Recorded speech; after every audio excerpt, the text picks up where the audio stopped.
নমস্কার।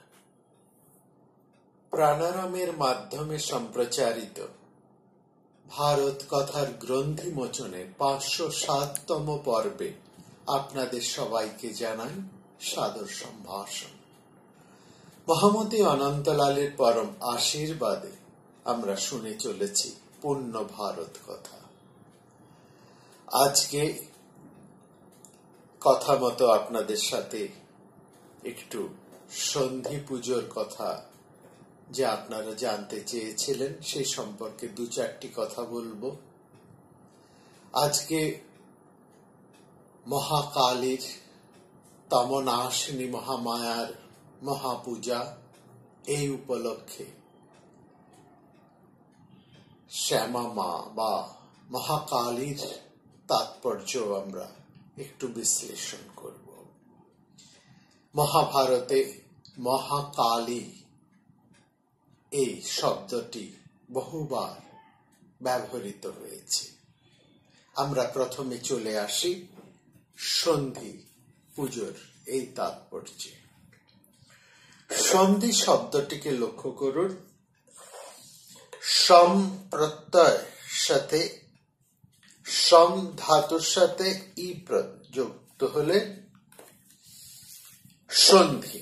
সম যুক্ত ই ধাতু হচ্ছে সম। সম ধাতু বহু শব্দ আছে, যেখানে আমরা সন্ধানকে পাচ্ছি, সন্ত্রস্তকে পাচ্ছি, সন্তুষ্টকে পাচ্ছি, সন্দেশ অর্থাৎ সংবাদ তাকে পাচ্ছি। সবকটি শব্দ এই এবং সন্ধ্যা সবই এই সম ধাতু নিষ্পন্ন।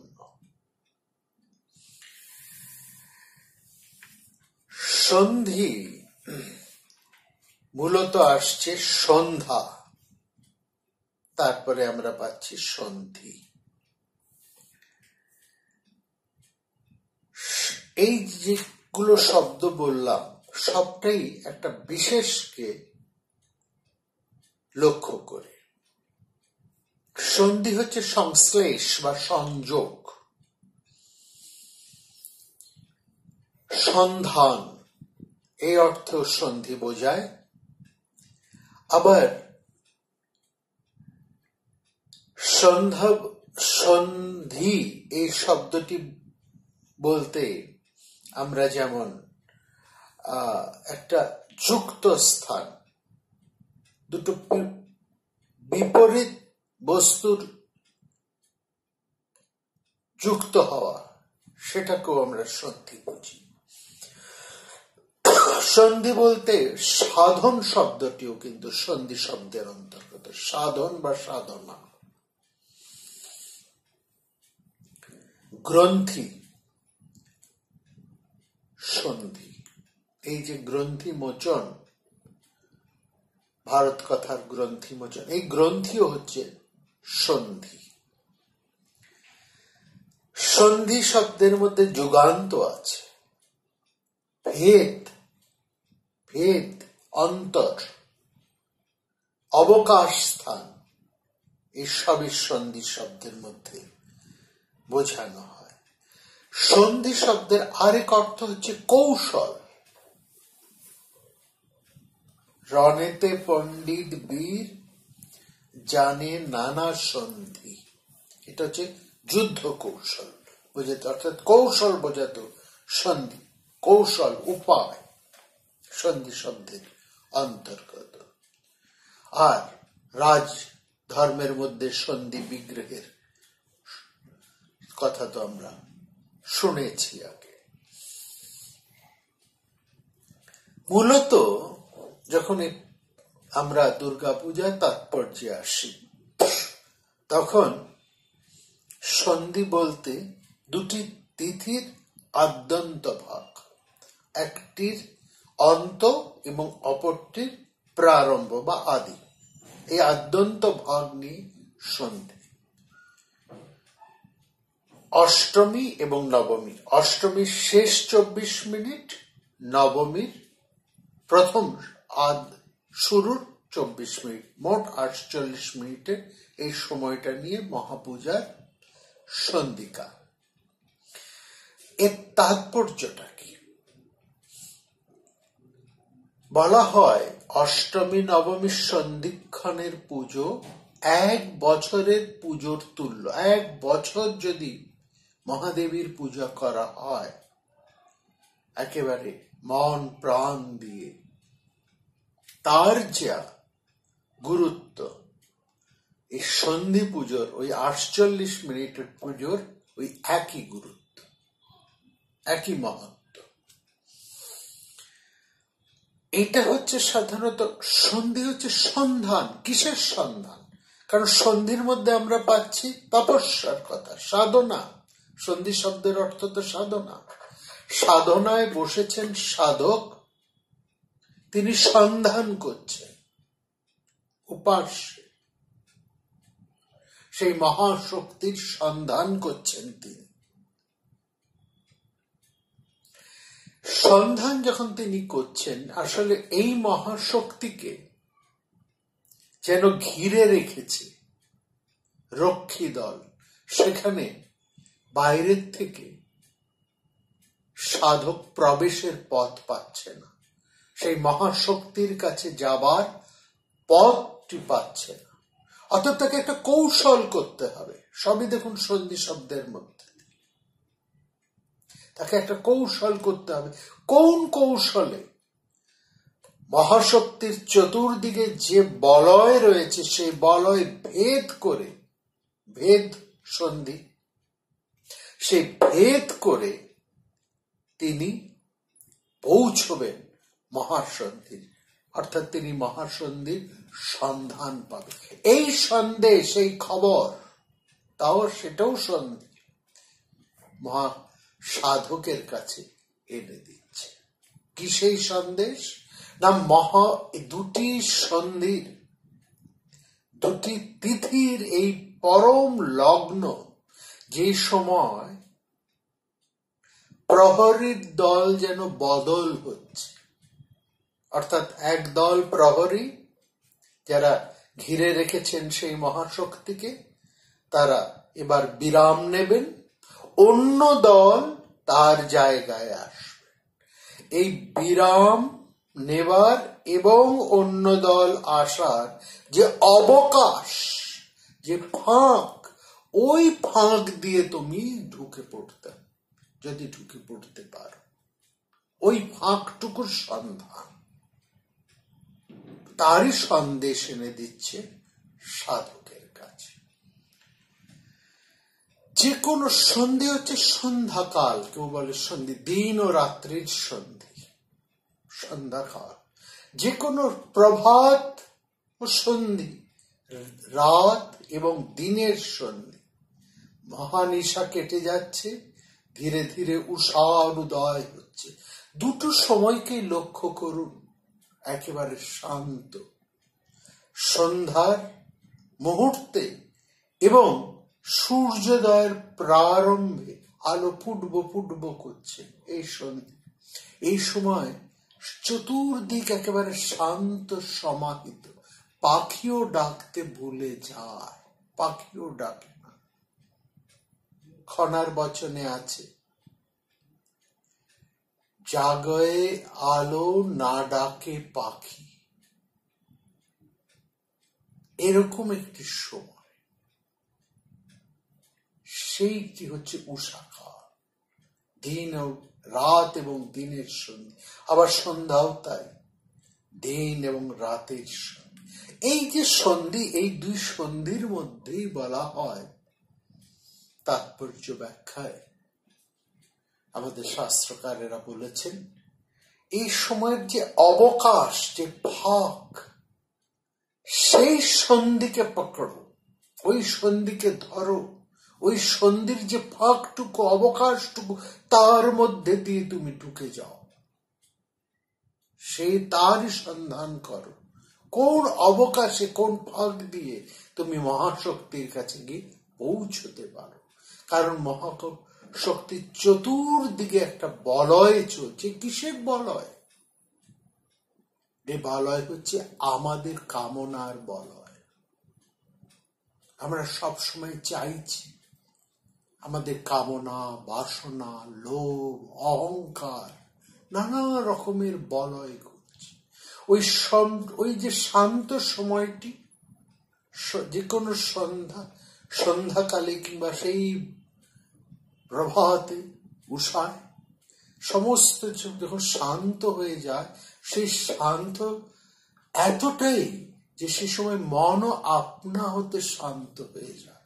আমাদের বিষয় বাসনা এই যে সব সময় ছুটছি, আমরা দৌড়চ্ছি, সবসময় দেহি দেহি করে ছুটছি, আরো আরো করে আমাদের যে ছোটা, সেই ছোটা যেন ক্ষণিকের জন্য স্তব্ধ হয়ে যায়। সেই সময় স্বচ্ছ প্রাণ সেই মহাশক্তির হাতটি গিয়ে ধরো। সেই সময় যেন মহাশক্তিও তার হাতটা বাড়িয়ে দেন সেই হাত ধরার। অর্থাৎ এটা কেবলমাত্র বাইরের শান্তি নয়, বাইরের শান্ত হওয়া নয়, বাইরের সাথে সাথে মানুষের ভেতরটাও শান্ত হয়ে যায়। সন্ধ্যার সময় সবকিছুই একেবারে স্তব্ধ, শান্ত, সমাহিত। আমাদের যে অন্তরের যে নিত্য চাওয়া পাওয়ার একটা প্লাবন, তাও ওই শান্ত পরিবেশে আপনা থেকে থমকে দাঁড়ায়। আর যখন সে থমকে দাঁড়ায়, তখন আমাদের চিত্তদলের মধ্যে যে সদা জাগ্রত যে দ্বীপ, সেটি যা এতক্ষণ চাওয়া পাওয়া বাসনার ইয়েতে এত প্রকম্পিত হচ্ছিল ঝড়ে, যে তার আলোতে আমরা ভালো করে দেখতে পাচ্ছিলাম না, কারণ আলোর শিখা সবসময় কম্পমান ছিল। যে থামলো, আলোর শিখাও অকম্পিত হলো। তার অকম্পিত শিখায় মধ্যে আলোর জ্যোতি চতুর্গুণ বেড়ে গেল। আর সেই আলোতেই আমরা পরম সত্যকে, পরম শক্তিকে দর্শন করব। এই সেই জন্য বলা হয় সাধকের এই সন্ধির সময় শান্ত, শান্ত উপাসনা, শান্ত হওয়ার কথা। শান্ত হলেই সমস্ত ছোটাছুটির থেকে বিরাম, সেটি একমাত্র সম্ভব হয় এই মহাসন্ধির সময়। এখানেই হচ্ছে সেই সন্ধির সবচাইতে বড় তাৎপর্য। এটি কেবলমাত্র মহাপূজার অষ্টমী নবমীর সন্ধি নয়, জীবনের আমাদের প্রত্যেকেরই এরকম এক একটা সন্ধিক্ষণ, পরম মুহূর্ত, পরম লগন আসে। তা প্রাকৃতিক ঘটনার পরিবেশে হতে পারে, আমাদের অন্তর্ভাবনার হতে পারে, যে কোনো কারণের থেকে হতে পারে। প্রত্যেক মানুষের জীবনে এরকম একটা চরম ও পরম মুহূর্ত আসে। সেই মুহূর্তের সন্ধান করো, তার সন্ধান করো, তারই জন্য সাধনা করো, এবং সেই সময়ের মধ্যেই কৌশলে সেই মহাশক্তিকে লাভ করো, মহাশক্তির পায়ে নিজেকে আত্মসমর্পণ করো। এটি হচ্ছে সন্ধি পুজোর আসল তাৎপর্য। আমরা প্রত্যেকটি মানুষ, প্রত্যেকটি চাওয়া পাওয়ার যে বিচিত্র তরঙ্গের মধ্যে দিয়ে ছুটে চলেছি, তার থেকে একবারের জন্য যদি আমরা একটু থেমে দাঁড়াই, তাহলেই আমরা পরম চাওয়া তাৎপর্যকে উপলব্ধি করে পরম প্রাপ্তিটুকু, পরম পাওয়াকে লাভ করতে পারি। এই হচ্ছে সন্ধি।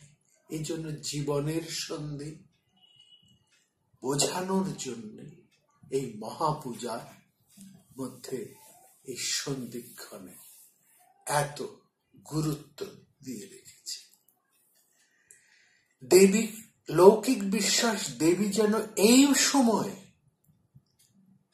মৃন্ময়ী থেকে চিন্ময়ী হয়ে ওঠেন এই মহাসন্ধি পুজো। এই জন্য আলোয় আলোয় জ্বালিয়ে দেয়।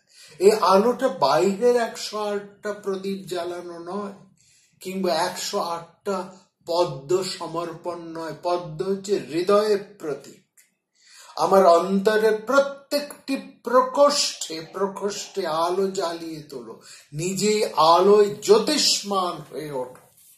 সেই আলোতে তোমার হৃদয়কে দীপ্ত করো, প্রদীপ্ত করো, এবং সেই আলোতে তুমি মহাদেবীকে, মহাশক্তিকে দর্শন করো।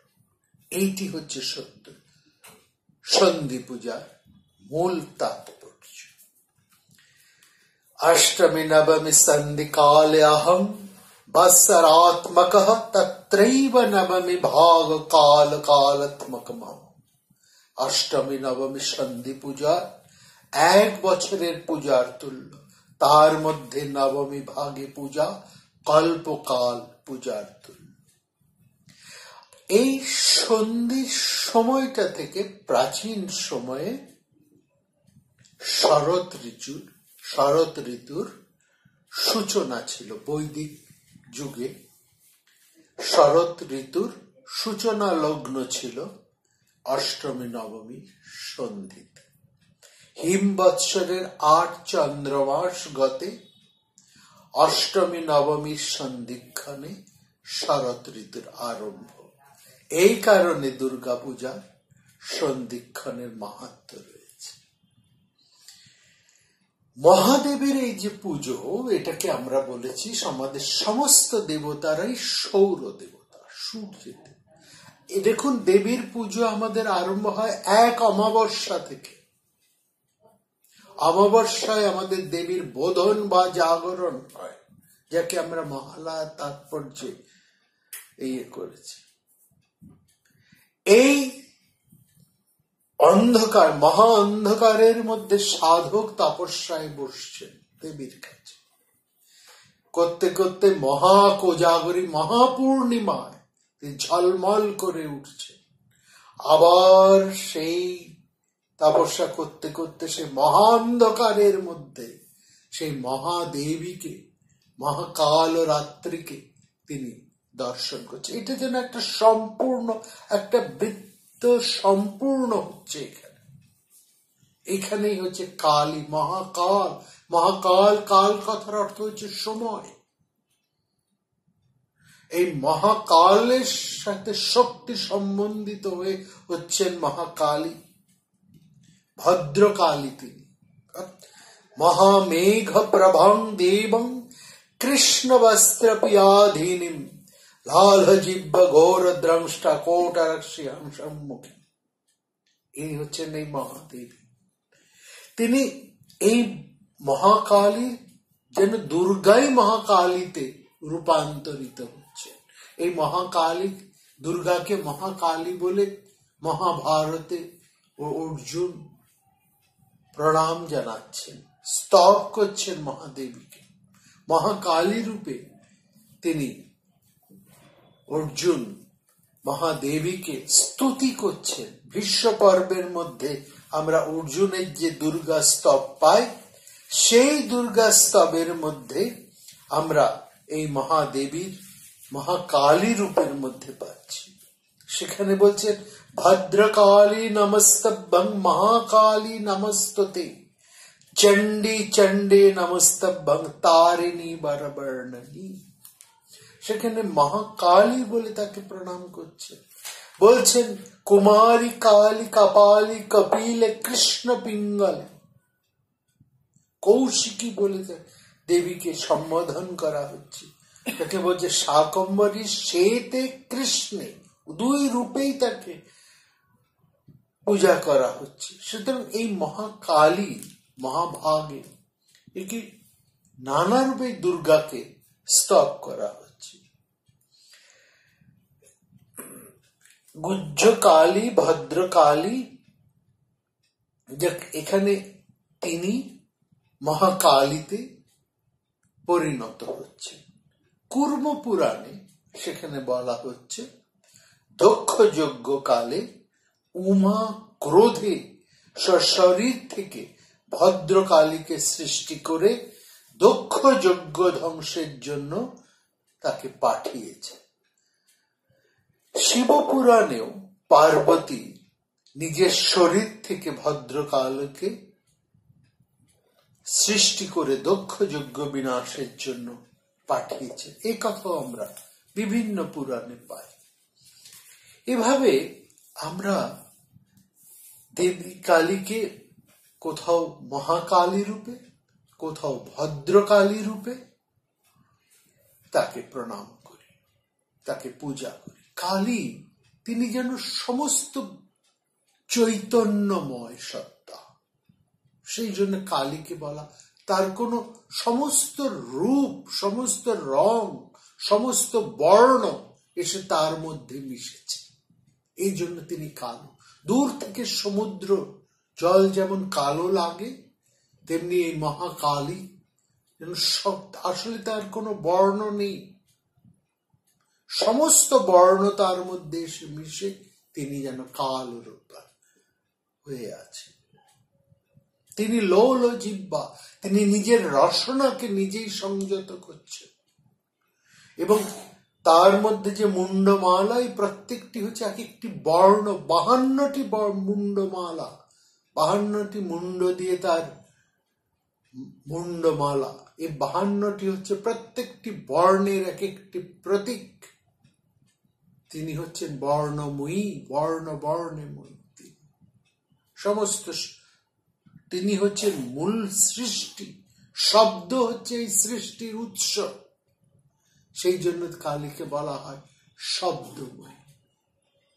তিনি ছাড়া দ্বিতীয় কামমাপরা, তিনি ছাড়া আর কেই বা আছেন এই সংসারে, সেই জন্য তার নিরাভরণা। সমস্ত আকাশ, সমস্ত বিশ্ব সংসার তিনি পরিব্যাপ্ত, তাই সেই জন্য তার অলক কেশ রাশি উন্মুক্ত। তিনি সমস্ত কিছুকে যেন ছেয়ে আছেন।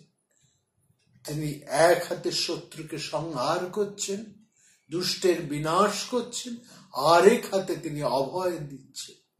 তাকে দেখে অপরাধীরা ভয় পায়, যারা পাপী, যারা দুষ্ট, তারা তাকে ভয় পায়, আর যারা সাধু তারা তার স্তুতি করে। এই একই রূপের মধ্যে দুটি বিচিত্র বৈচিত্র্য। এক, কেউ তাকে দেখে ভয় পাচ্ছেন, যারা দুষ্ট তারা তাকে দেখে ভয় পাচ্ছে, আর যারা ভক্ত, তার শরণাগত, তারা তাকে, তার মধ্যে তাদের পরম আশ্রয় খুঁজে পাচ্ছে। তিনি শিবের মধ্যে দণ্ডায়মান, শিব হচ্ছে নিস্পন্দ। তিনি তার বক্ষের মধ্যে চরণ স্পর্শ করে তাকে যেন জাগিয়ে তুলছে, সে অচৈতন্যকে তিনি চৈতন্যময় করে তুলছে, সবকে তিনি শিবে পরিণত করছে। এই হচ্ছে কালী মূল অর্থ। সুতরাং এই কালী মূল আধারটি হচ্ছে সেই সাধনা, যেই সাধনা আমাদের সেই এক অমাবস্যায় শুরু হয়েছিল, প্রত্যেকটা প্রকোষ্ঠকে জ্বালিয়ে জ্বালিয়ে মহা আলয় করে। সেই সাধনারই অন্তকাল হচ্ছে দেবীর চরণে, সেই মহাকালী আরেক অমাবস্যার মধ্যে দেবীর চরণে সম্পূর্ণ সমর্পণ করে। এটি একটি সম্পূর্ণ বৃত্ত, তার মধ্যে একটু একটু করে সাধক জ্বলতে জ্বলতে, নিজে ফুটতে ফুটতে উজ্জ্বল থেকে উজ্জ্বলতর হয়ে উঠেছেন কোজাগরী পূর্ণিমায়। আবার তিনি মহান নিশার মধ্যে সেই পরম সত্যকে, পরম শক্তিকে তিনি দর্শন করছেন, স্তব্ধ হয়ে, ধ্যানমগ্ন হয়ে আপন হৃদয়ের মধ্যে। যে হৃদয়ের মধ্যে তিনি আলো জ্বালিয়েছেন, সেই আলোয় আলোয় আজ দীপাবলি। এখানেই হচ্ছে দীপাবলির তাৎপর্য। জ্বালাও আলো, আপন আলো, দূর করো এই তমিস্রারে। আপন আলোয়, নিজের আলোতে, নিজের ভেতরে যে অন্ধকার আছে সেই অন্ধকারকে দূর করারই প্রার্থনা হচ্ছে এই দীপাবলি। দ্বীপে দ্বীপে দীপাবলি। প্রত্যেকটা দ্বীপ হচ্ছে এক একটি হৃদয়, প্রত্যেকটি হৃদয় আলোকে আলোকময় করে তোলো। এই হচ্ছে এই মহাপূজার, এই আলোর পূজার মূল তাৎপর্য। আপনাদের প্রত্যেকের জীবন আলোয় আলোকময় হয়ে উঠুক, এই প্রার্থনা। ভালো থাকবে।